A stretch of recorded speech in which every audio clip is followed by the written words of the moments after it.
চলে এসেছি মিলনপল্লীর অনুভূতি রেস্টুরেন্টে, যেটি হোটেল অমরাবতীর অন্তর্গত। এর আগেও আমরা এই রেস্টুরেন্টে এসেছি। আজকে আসার মেন কারণ হলো এখানে ইলিশ উৎসব। দেখাই যাচ্ছে গোপাল ভাঁড়ের হাতে একটা বিরাট ইলিশ রয়েছে। বিভিন্ন ধরনের ইলিশের আইটেম খাবো খুব মজা করে, সেই জন্য এখানে আসা। আমি অর্ডার করেছিলাম একটা ইলিশ থালি, যেটা ছিল 1199 টাকার, 4টে ফুলকো লুচি 99 টাকা, মুসুর ডাল 120 টাকা, অনুভূতির স্পেশাল মাটন যেটা ছিল 295 টাকার, 2 পিস, গ্রিন স্যালাড 120 টাকা, আমসত্ব খিচুড়ি চাটনি 65 টাকা, একটা সাদা ভাত 80 টাকা।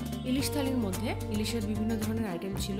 ইলিশের লেজের টক ছিল, যেটা একদম অন্যরকম আইটেম, আমি বাড়িতেও কোনোদিনও করে খাইনি, আমার দারুণ লেগেছে। ইলিশ মাছের মাথা দিয়ে কচু শাক, ইলিশ মাছ ভাজা, যেটার মধ্যে ইলিশ মাছের ডিম ছিল, আর ইলিশ মাছ ভাজার তেল, এটা দিয়ে ভাত খেতে দারুণ লেগেছে। তার সাথেও ছিল ইলিশ সর্ষে। এত সব ইলিশের আইটেম, কিন্তু সব কয়টা আইটেম অসাধারণ ছিল। তার সাথে অনুভূতির যে স্পেশাল মাটনটা ছিল সেটাও আমার দারুণ লেগেছে। খেজুর আমসত্ব চাটনি তো বেশ ভালোই লাগে। সব মিলিয়ে আমি টেস্টের বিষয়ে রেটিং দেব 5-এর মধ্যে 4.8।